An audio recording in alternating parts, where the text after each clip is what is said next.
Penyo, Jad Bunuan Binlog, Paborito. Bunuan Bukid, Paborito. Bunuan Gese, Paborito. Kalmay, Paborito. Karae, Paborito. Tanjad Karanglaan, Paborito. Aya, so 88.1 Radyo Pangasinan.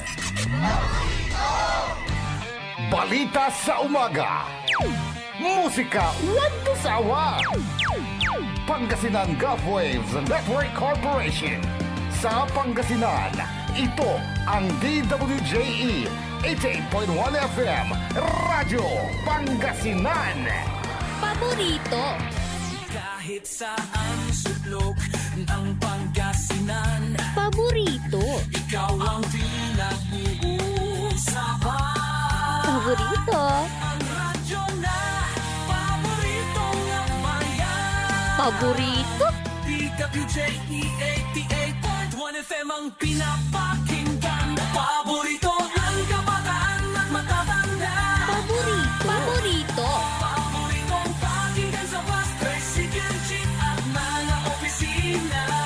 Paborito mo, paborito ko, paborito natin lahat. DWJE 88.1 FM Radyo Pangasinan.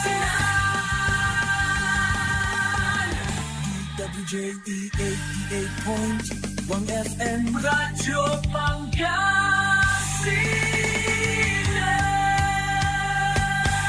Paborito. ang susunod na programa ay rated GP. GP? Ano yun? Garantisadong pampaborito! Narito na ang mga unang balita sa araw na ito. Radyo Pangasinan Balita. Be informed. Be the first to know. Radyo Pangasinan Balita. Mga balitang naganap at nangyari sa huling 24 oras sa loob at labas ng Pangasinan. Radyo Pangasinan Balita. Dito lamang sa DWJE 88.1 FM. Paborito. At ngayon, narito na ang inyong tagapagbalita, Amor Ligaspi Diga! Good morning! Maabigyan ka bosan at sikay namin kapaborito. Agunata na Biyernes sa Abril 11, 2025. Welcome po muli sa Radyo Pangasinan Balita. Radyo Pangasinan Balita. At ngayon sa ulo po ng ating mga balita. Sa ating balitang lokal na itatalang krimen sa Pangasinan na bumaba. Radyo Pangasinan Balita. Mga personnel na nagbabiyahe ng mga karne isinailalim sa seminar. Radyo Pangasinan Balita. Sa ating balitang pambansa, kandidato sa pagka-mayor sa Leyte, binaril. Radyo Pangasinan Balita. Isa pang Pinoy nasawi sa naganap na lindol sa Myanmar. Radyo Pangasinan Balita. Sa ating balitang pandaigdig, Prince Harry bumisita sa Ukraine. Radyo Pangasinan Balita. Isang helicopter bumagsak sa ilog ng New York City. Radyo Pangasinan Balita. Sa ating balitang sports, a basketball player na si Luka Doncic nagbuhos ng 45 points ng Lakers. Radyo Pangasinan Balita. At sa ating balitang entertainment, Pinoy-American comedian Jokoy nagkuwento sa naranasan ng pag-usok ng sinasakyang eroplano. Radyo Pangasinan Balita. Bago po sa detalye ng ating mga balita, ating munang alamin ang lagay ng ating panahon sa araw na ito ng Biyernes sa pamamagitan ni Sir June Soriano ng Pag-asa, Dagupan City. Sir June, good morning! Good morning at narito naman lagay ng ating panahon at magiging ang binabantayan doon kung labas ng ating bansa. Ang ating weather system ngayon ay itong Intertropical Convergence Zone or ITCC na nakatapik ko naman sa bahagi ng Mindanao. Samantalang easterlies pa rin ang siyang bihira sa nalalabing bahagi ng ating bansa.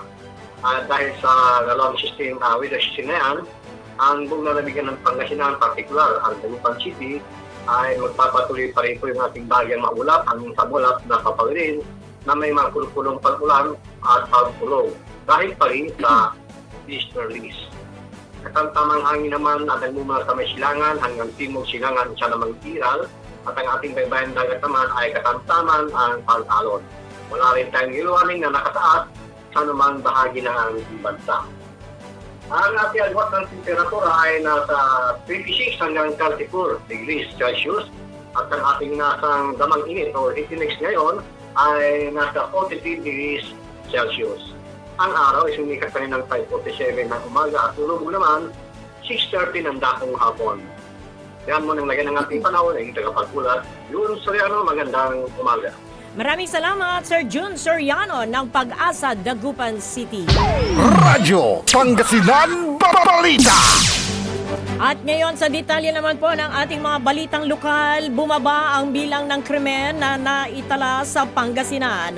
Base sa tala ng Pulis Pangasinan mula Enero hanggang Marso 31 ng taong kasalukuyan sa 8 focus crimes, ay bumaba ito sa 15 na kaso kumpara sa naitala sa parehong period noong nakaraang taon na 166 na kaso. Sa record, ang murder case bumaba sa 7 kaso kumpara sa 15 naitala noong nakaraang taon. Ang rape cases mula sa naitalang 83 noong 2024 ay bumaba ito sa 41 case ngayong taon. Samantala, sa inilabas na pahayag ni Police Colonel Rolifer Capukyan, ang PNP Provincial Director ng Pangasinan, na patuloy pang iniimbestigahan ang naganap na pamamaril sa barangay captain ng Barangay Paitan sa bayan ng Santa Maria, Pangasinan. Meron na umanong person of interest ang otoridad, subalit di pa mabatid ang motibo ng krimen. Ilang anggulo ang tinitignan. Ito ay posibleng sa usapin ng politika, business-related or robbery dahil sa nawawala ang wallet at firearm ng biktima. Sa kabuuan, sinabi ni Kapukyan na nananatiling generally peaceful ang buong Pangasinan. Radyo Pangasinan Balita. Samantala, ating tanggapin ang pag-uulat naman ni Kuya Ding Aquino. Yes, Kuya Ding, good morning. Yes, good morning. Dalawang lalaki ang nasa kote sa isang matagumpay na bypass operation sa Poblacion Ordaneta City kahapon, Abril 10. Nahuli sa akto habang sakay ng isang Montero SUV ang dalawang suspect na kinlalang sina MacGyver alias Gibes, isang criminology graduating student at isang alias Manong, kapresidente ng Urdaneta at Malasiki. Ayon sa investigasyon, matagal nang minamanmanan ng mga operatiba ang galaw ng mga suspect na kabilang umano sa isang mas malawak na drug distribution network sa rehiyon. Nasabat mula sa mga suspect ang tinatayang 215 grams ng hinihinalang shabu na may street value na higit kumulang sa 1.7 million pesos, isang baril at iba't ibang drug paraphernalia. Ayon sa salaysay ng mga suspect, galing pa sa Maynila ang mga illegal na droga na balak sana nilang ibenta sa iba't ibang bahagi ng Pangasinan. Kasalukuyang nakakulong ang mga suspect sa kustudiya ng PIDEA Pangasinan at sasampahan ng kasong paglabat sa Republic Act 9165 o Comprehensive Dangerous Drugs Act 2002 at ganun din ang Republic Act 10591 o Comprehensive Firearms and Ammunition Regulation Act at Election Omnibus Code kaugnay ng gun ban. Ako po si Ding Aquino, nag-uulat para sa Radyo Pangasinan, DWJE 8.1 FM, paborito. Maraming salamat, Kuya Ding Aquino. Radyo Pangasinan Balita. At sa ating huling balitang lokal, sa layunin na maarmasan ng sapat na kaalaman ang mga drivers, helpers at operators ng Meat Transport Vehicles o kay MTVS ay nagsagawa ng seminar ang National Meat Inspection Service Regional Technical Operations Center Region 1. Ang seminar ay para sa safe transportation of meat and meat byproducts na isinagawa sa RTOC 1 kahapon sa Barangay Anonas West, Ordaneta City. Ayon kay Ginoong Mario Agbanlob Jr., focal person for the Accreditation and Registration Section and NMIS Ilocos, ang hakbang ay para maitaas ang awareness patungkol sa safe meat handling. Ang pagtatransport ng karne anya ay delikadong proseso kung kaya't alam o kaya ay dapat na malaman ng mga transport meat personnel ang proper handling, sanitation, and temperature control practices para maiwasan ang kontaminasyon at matiyak ang safety ng mga consumers. Radyo Pangasinan Balita. 15 minuto makalipas sa ang alas 7 ng umaga at ngayon sa detalye ng ating mga balitang pambansa. Binaril ang self-confessed drug lord na si Kerwin Espinosa habang nangangampanya ito sa Albuera, Leyte kahapon ng hapon. Si Espinosa na tumatakbo sa pagkaalkalde ng bayan ng Albuera ay binaril banda alas 4:30 ng hapon habang nagtitipon-tipon ang kanyang mga kapwa-kandidato sa covered court ng Leyte Gymnasium sa barangay Tinagaan nang bigla itong barilin. Sugatan si Espinosa at kandidatong si Vice Mayor Mariel Marenay na agad ding isinugod sa hospital. Nadamay din sa pamamaril ang isang minor de edad. Sa investigasyon, nakaupo si Espinosa sa isang monoblock chair at naghahanda para sa kanyang pagtatulumpati nang siya ay barilin. Ayon sa mga saksi, ang nag-isang gunman umano ay nakitang nagtatago sa kisame kung saan binaril si Espinosa na nooy nakatalikod. Nagsasagawa na ng manhunt operation ang pulisya habang patuloy pang nagsasagawa ng masinsinang investigasyon para matukoy ang responsable sa pamamaril. Si Espinosa ay anak ni dating Albuera Mayor Rolando Espinosa na napatay sa loob ng detention cell habang nagsasagawa ng search operation ng mga pulis sa Baybay Sub-Provincial Jail noong November 2016. Ang dating alkalde ay sinangkot ni dating Pangulong Rodrigo Duterte sa umano'y narco-politician. Radyo Pangasinan Balita. Samantala, kinumpirma kahapon ng Department of Foreign Affairs o kay DFA ang pagkasawi ng ikalawang OFW sa naganap na magnitude 7.7 lindol sa Myanmar. Ayon sa DFA, ang ikalawang nasawi ay kabilang sa 4 na Pinoy na nawawala matapos ang malakas na lindol. Ipinabatid sa DFA ng Philippine Embassy sa Yangon, Myanmar ang positibong pagkakakilanlan ng mga labi ng biktima. Sinabi rin ng DFA na agad na ipinaabot sa pamilya ang ulat at hiniling nila sa media na irespeto ang kanilang privacy. Kinumpirma kahapon ng DFA ang pagkakakilanlan ng isa pang Pinoy na nasawi sa lindol sa Myanmar. Ayon sa ulat, nananatiling nasa 148 na katao pang nawawala sa nangyaring malakas na lindol noong March 28 kasama ang 2 pang Filipino. Radyo Pangasinan Balita. Umaabot na sa mahigit na 2 milyong Facebook accounts na idinadawit sa scam centers na nag-ooperate sa iba't ibang bansa kabilang ang Pilipinas, Cambodia, Myanmar at United Arab Emirates ang tinanggal ng Meta. Ito ay binunugar ni Dr. Rafael Frankel, Direktor ng Meta for Public Policy sa Southeast Asia na nangangasiwa sa Facebook, isa sa nangungunang social media sa buong mundo.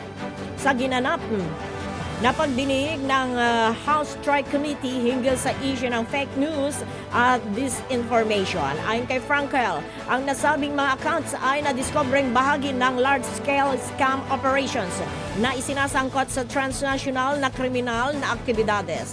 Isiniwalat naman ni Rob Abrams, head ng Meta of Law Enforcement Outreach for Asia Pacific, na ang Pilipinas ay isa sa mga pinakaktibong bansa sa paglaban sa online scams habang ang Meta ay pinaigting ang security at policy enforcement operations bunga ng tumataas na banta.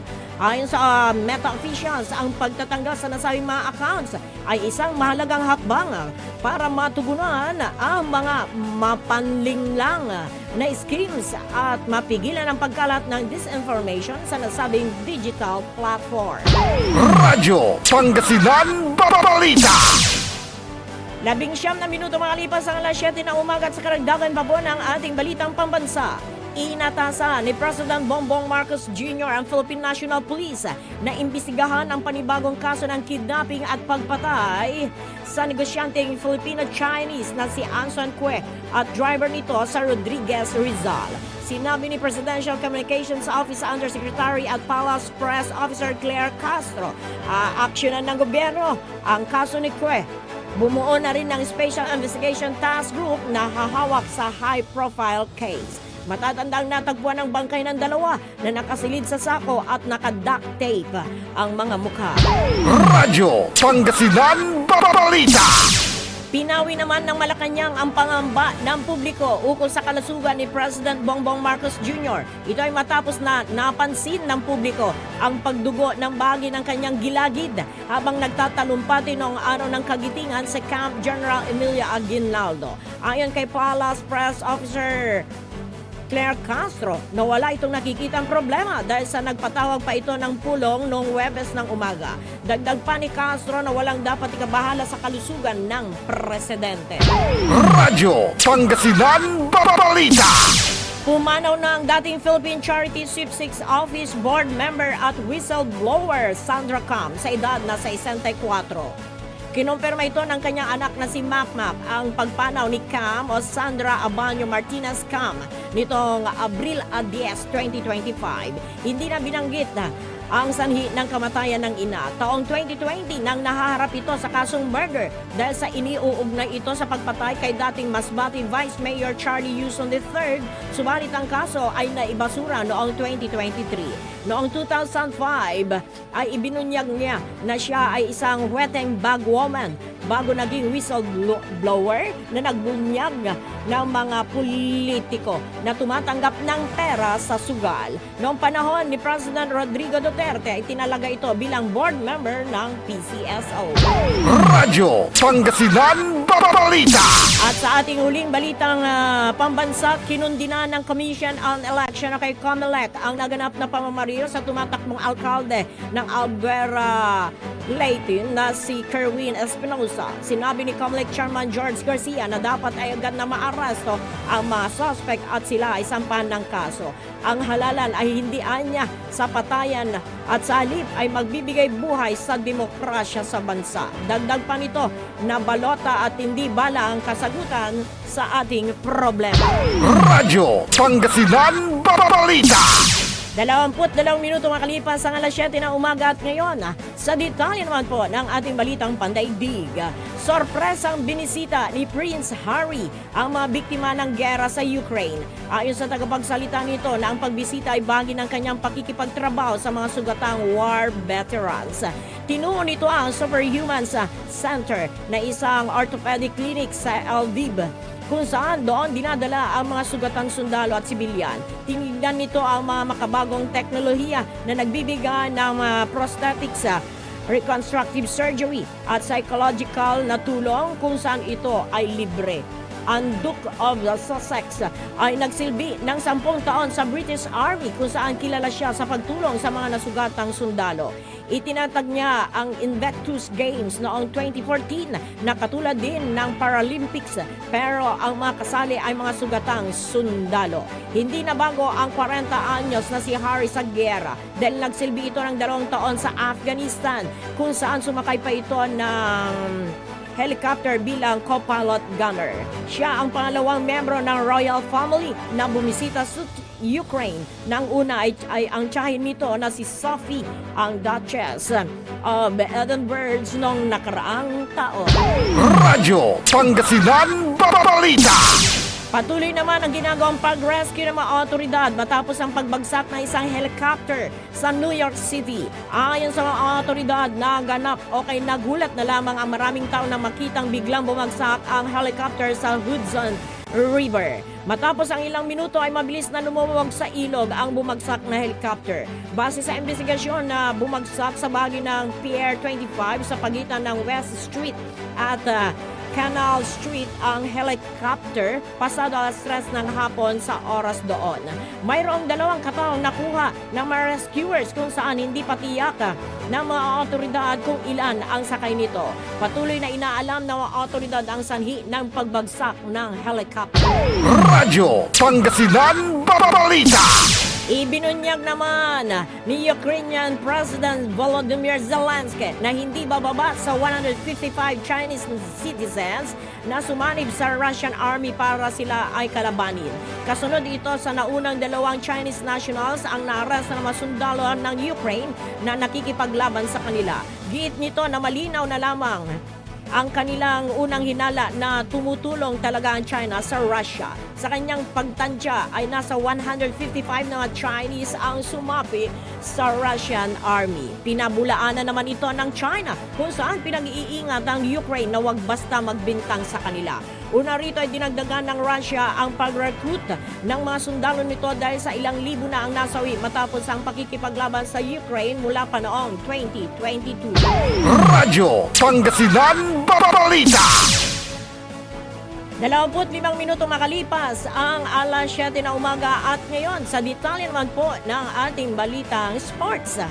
Target ng International Olympic Committee Executive Board na makapaglaan ng mas maraming medalya sa 2028 Los Angeles Olympics. Batay sa bagong plano ng committee, lahat ng team sports sa susunod na Olympics ay magkakaroon na ng parehong bilang na mga lalaki at mga babae. Magdadagdag din ang committee ng ibang event na maaaring salihan ng mga bago at batikang atleta. Kabuoang 351 medal events ang tinatarget ng committee sa susunod na Olympics. Ito ay mas marami sa 22 na medal events kumpara sa nakalipas na Paris Olympics na isinagawa noong 2024. Aabot naman sa 10,500 ang inisyal na athlete quota. Ito ay binubuo ng 5,333 na babae at 5,167 na lalaki. Radyo Pangasinan Balita. At sa ating huling balitang sports, dinomina ni Luka Doncic ang naging match-up sa pagitan ng Los Angeles Lakers at ng kanyang dating kupunan na Dallas Mavericks. Sa naturang laban, nagbuo si Doncic ng 45 points kasama ang 8 rebounds at 6 na assists habang 27 points at 7 rebounds ang iniambag naman na NBA superstar LeBron James. Hindi napigilan ng Dallas ang impresibong opensa ng dati nitong star player lalo na sa second half ng naturang laban. Bigo naman ang dating big man ng Los Angeles na si Anthony Davis na sabayan ang opensa ng kanyang dating kupunan at sa halip ay nalimitahan ito sa 13 points. Kasama ang 11 rebounds at sa loob ng 33 minutes na paglalaro sa hard court. Radyo Pangasinan Balita. At ngayon sa ating balitang entertainment, ibinahagi ng Filipino-American comedian Jokoy na ito ay ligtas matapos na mag-emergency landing ang sinakyan nitong eroplano sa Japan. Galing sa Pilipinas patungong Los Angeles ang komedyante kasama ang pamilya na magkaroon ng problema ang sinasakyang eroplano. Sa social media account nito, ikinuwento ang pangyayari kung saan habang nasa kasagsagan ng flight ay biglang napuno ng usok ang buong cabin dahil sa problema sa electric connection. Pinuri nito ang Philippine Airlines dahil sa naging kalmado ang mga staff at mabilis na natugunan ang problema. Dagdag pa nito na agad silang pinalipat ng ibang mga aeroplano patungong Los Angeles. Pinasalamatan nito ang mga fans na nagpahayag ng suporta at nangumusta sa kanyang kalagayan. Radyo Pangasinan Balita. Sumayin niyo ang mga balita dito po sa ating lalawigan ng Pangasinan, sa ating bansa, Pandaigdig Sports at Entertainment. Sa ngalan po ng ating mga nakasama na si Kapaborito Ding Aquino at sa ating technical side si Engineer Richard Olanday. Ako po si Amor Ligas Pidiga. Maraming salamat and magandang morning!